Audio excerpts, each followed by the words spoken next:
Good morning. Our scripture reading this morning is taken from three different passages. Exodus chapter 3, verses 1 to 12 can be found on page 50 in the Old Testament portion of your Pew Bible. Exodus chapter 4, verses 10 to 13 can be found on page 51 in the Old Testament. And Mark chapter 1, verses 16 to 20 can be found on page 35 in the New Testament portion of your Pew Bible. Reading from Exodus chapter 3, beginning at verse 1. Hear what the Spirit says to the church. Moses was keeping the flock of his father-in-law Jethro, the priest of Midian. He led his flock beyond the wilderness and came to Horeb, the mountain of God. There, the angel of the Lord appeared to him in a flame of fire out of a bush. He looked, and the bush was blazing, yet it was not consumed. Then Moses said, I must turn aside and look at this great sight, and see why the bush is not burned up. When the Lord saw that he had turned aside to see, God called him out of the bush, Moses, Moses. And he said, Here I am. Then he said, Come no closer. Remove the sandals from your feet, for the place on which you are standing is holy ground. He said further, I am the God of your father, the God of Abraham, the God of Isaac, and the God of Jacob. And Moses hid his face, for he was afraid to look at God. Then the Lord said, I have observed the misery of my people who are in Egypt. I have heard their cry on account of their taskmasters. Indeed, I know their sufferings, and I have come down to deliver them from the Egyptians, and to bring them up out of that land to a good and broad land, a land flowing with milk and honey, to the country of the Canaanites, the Hittites, the Amorites, the Perizzites, the Hivites, and the Jebusites. The cry of the Israelites has now come to me. I have also seen how the Egyptians oppress them. So come, I will send you to Pharaoh to bring my people, the Israelites, out of Egypt. But Moses said to God, Who am I that I should go to Pharaoh and bring the Israelites out of Egypt? He said, I will be with you, and this shall be the sign for you that it is I who sent you. When you have brought the people out of Egypt, you shall worship God on this mountain. Reading at Exodus chapter 4, verse 10. But Moses said to the Lord, O my Lord, I have never been eloquent, neither in the past, nor even now that you have spoken to your servant. But I am slow of speech and slow of tongue. Then the Lord said to him, Who gives speech to mortals? Who makes them mute or deaf, seeing or blind? Is it not I, the Lord? Now go, and I will be with your mouth and teach you what you are to speak. But he said, O my Lord, please send someone else. And now, reading from the New Testament, Mark chapter 1, beginning at verse 16. As Jesus passed along the Sea of Galilee, he saw Simon and his brother Andrew casting a net into the lake, for they were fishermen. And Jesus said to them, Follow me, and I will make you fish for people. And immediately they left their nets and followed him. As he went a little farther, he saw James, son of Zebedee, and his brother John, who were in their boat mending the nets. Immediately he called them, and they left their father Zebedee in the boat with the hired men and followed him. This is the word of the Lord.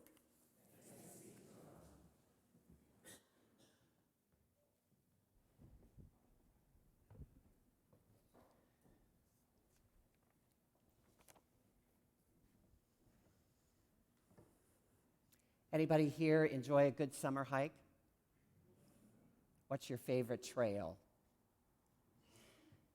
Well, the theme for me these days is discovering new favorite trails. And when it's a new trail, the first stop is always the map and finding the starting point. The first morning after moving in here in Calgary, I set out for a run in Fish Creek Park. First thing I did was to check that posted map, but I couldn't find the starting point. I looked at that map, I looked at it, I looked again.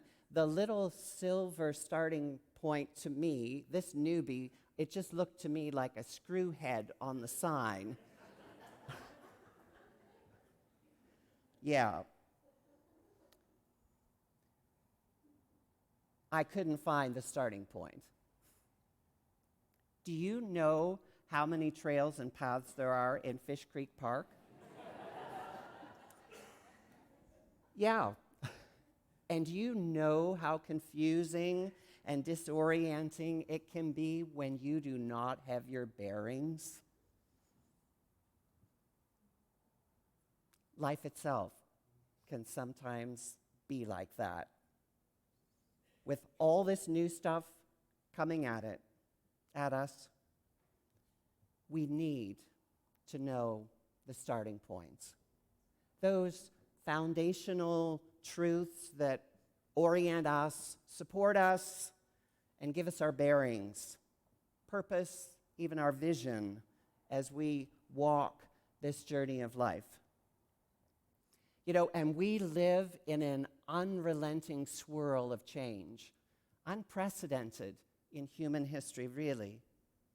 And without knowing our starting point, we can get turned around, heads spinning, confused, disoriented, overwhelmed, really, by the sheer complicatedness of life. It's true of churches, too. In a time of aging congregations and spiraling decline, the way we've always done it doesn't cut it anymore. Congregations can get anxious, disoriented, even overwhelmed in this environment. In such a time as this, how do we find our bearings? How do we discover that North Star of vision, focus, direction? So here we are at a brand new starting point for us today as a people. Lots of new terrain before us. Where is this journey together leading us? What high, demanding terrain is ahead for us to climb, but also what stunning new vistas are out there for us to enjoy together as a people? A little anxiety is totally normal, right? Right. But to journey in faith and trust, we can't let the anxiety take over. We need to find these kingdom starting points, these foundational kingdom truths that help to keep us oriented, undergirding us, and giving us our bearings on this journey together, both as individuals and families, as a congregation, a people of God, as a city, as a nation. So in today's Exodus reading, Moses is really confronted with the biggest starting point of all, God. Right there, during an ordinary day at work, shepherding in Mount Horeb, which, by the way, means wasteland, God shows up in that vast wilderness. in an ordinary desert bush that's aflame with fire, Moses is drawn by the extraordinary, which is that it's staying green. He's captivated, amazed, and then he senses it, the presence and the call of God in his life. It's holy ground, and he takes off his shoes. Starting point number 1 for us: expect God to show up even in the wastelands. Yeah. When you're disoriented and anxious and overwhelmed, whatever is going on in your life, sometimes we get things turned around and we start to think that we have to make everything happen ourselves, that it's depending on me, it's on my shoulders. We can convince ourselves that it's mostly us that matters. And really the way that we operate, even though we might not say it, is that God has left the building. And then there's some people that look at our world and the suffering and pain of our world, and they say, indeed, God has left the building. Like, we are on our own. Look around. Yet that's not what we hear in this story today. God says directly to Moses, I have taken a good, long look at the affliction of my people.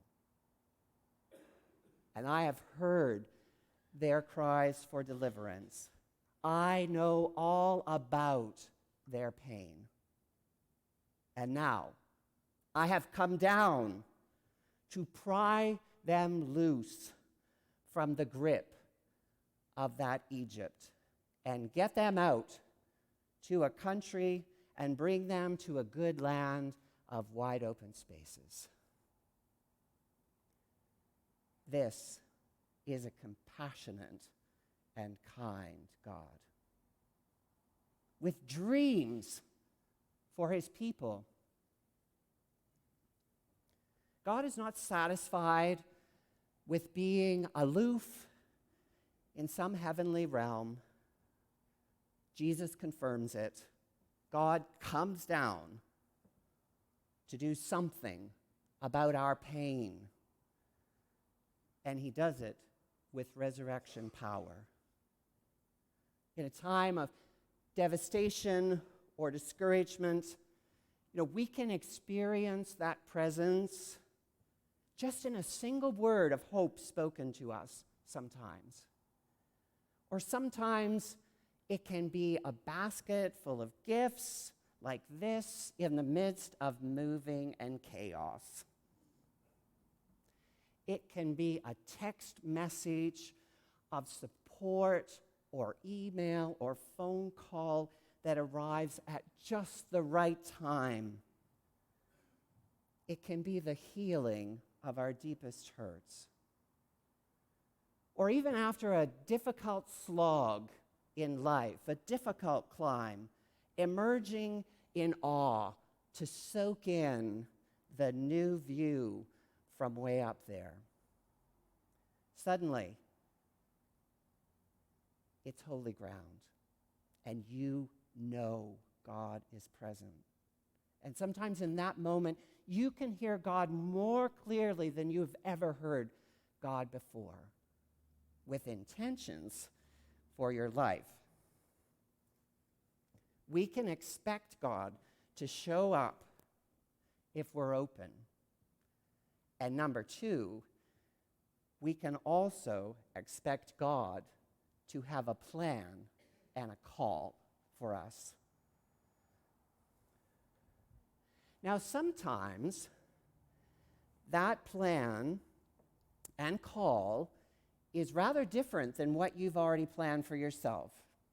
So you could say that flexibility, suppleness, is a spiritual virtue. Indeed. Moses had become really content with kind of laying low, flying under the radar screen as an ordinary wasteland shepherd. Yet God has a plan and a call for him. It's time to go, Moses. Lead my people out of bondage into freedom and abundance. Jesus, too, came to those disciples by the Sea of Galilee with a call and a plan. Follow me, and I'll make you fish for people.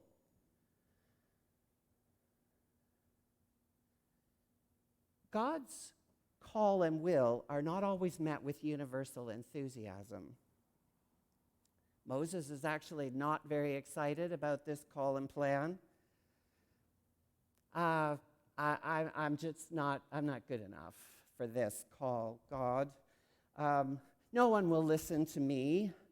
I'm not religious enough for this. And then the good old reliable excuse, could you just get someone else? 8 times in this ongoing dialogue between God and Moses, Moses tells God why he can't. The only well-worn excuse that's not here is, I'm too busy right now. For someone who argues that they don't have the gift of speech, Moses holds his own pretty good with the Almighty. Have you ever tried to say no to the call of God in your life? It's not like that pleasant lady from the church who calls to ask to see if you'd take a turn teaching Sunday school or doing coffee after worship.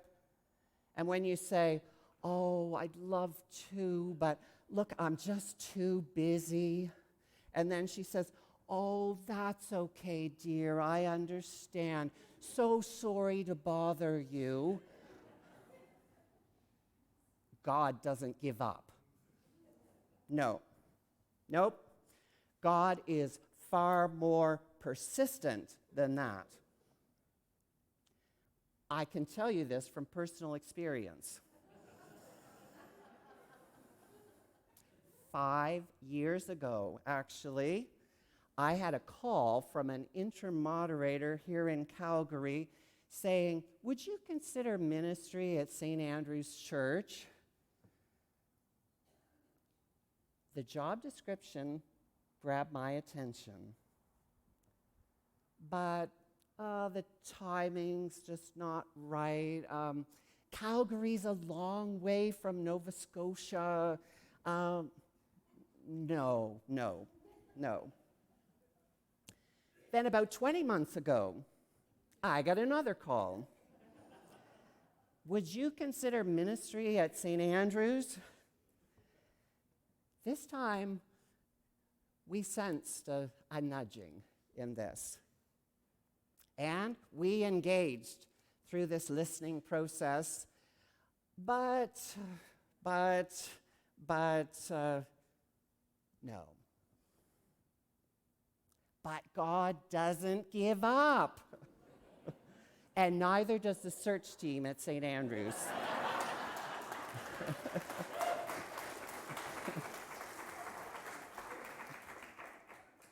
And here we are.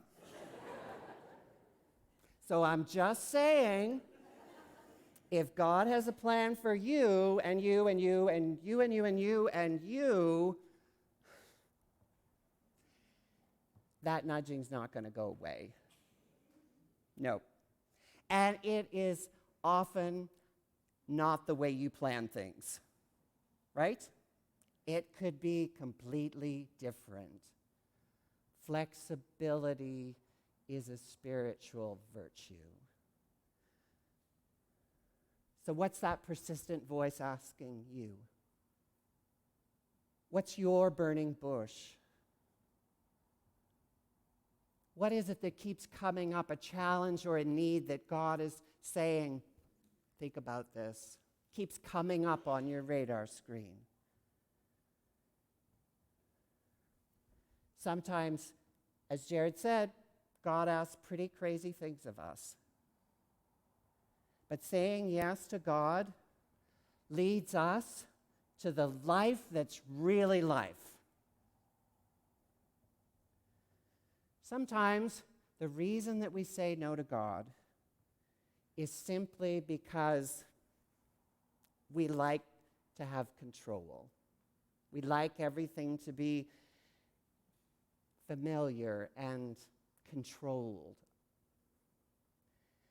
We find it hard to give over the driver's steering wheel to God and let God drive. Other times, it's because the things that God keeps bringing back to us seem just too big, bigger than what we can accomplish. That's too much, God. I've never done that, and I don't want to try. I'll fall flat in my face.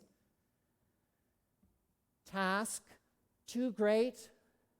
Personal resources, too meager.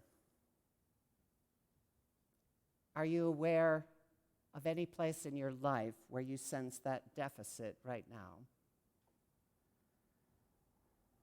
Or are you aware of any place in the ministry of St. Andrew's where it feels like the task is too great, our resources too meager? Well, if you were here on Wednesday evening for my induction service, you heard Diane Olorenshaw give me a big charge. Were you happy? She set the bar high for my calling here. One older minister from the presbytery said to me before the induction service, "This is going to be a challenge, you know."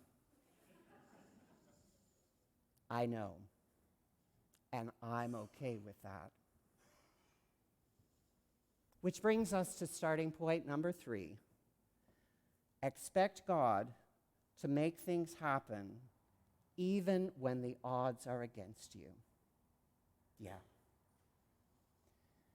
Here in this narrative from Exodus, for the first time, the divine name is revealed, Yahweh, or in English, something like, I am. It's a causative verb, actually. He who causes to be. I am points to God as the one who creates, sustains the world, and acts powerfully in loving purpose. This is the God who is the mover and the shaker, the one who makes things happen, even when humans cannot. Even when the odds are vastly against us, God can make things possible. Western Canadian Baptist preacher Tommy Douglas, who was born Scottish, knew what it was like to have a big call and to have the odds against him. With the Great Depression raging through the drought-ravaged West, Douglas had witnessed the great human suffering on farms. Farmers unable to afford medical care for their families. And so in 1932, he joined the Saskatchewan Labour Party, sensing the call from preacher to politician to bring relief for God's people. He became one of the first CCF members of Parliament, and in a resounding victory in 1944, Douglas kicked off 5 terms as Premier of Saskatchewan, bringing electricity to family farms and expanding health care. But he was widely denounced as a red, as a communist. But his call to provide universal health care remained strong. He didn't give up. Unveiled in 1959 in Saskatchewan, his Medicare plan would provide every person in Saskatchewan with a prepaid, publicly administered health care plan. And it was viciously attacked by both doctors and political opponents. Yet in 1961, the plan was adopted in Saskatchewan, and then in 1966, the Canadian government enacted a national Medicare scheme based on the success of Douglas's scheme in Saskatchewan. In 2004, Tommy Douglas was named the greatest Canadian of all time by voters right across this country. We serve a dreaming God who has hopes for the goodness of his people. Where is God calling you? Is it time to surrender to that will and say yes? And if so, there's no telling what God could do through us together.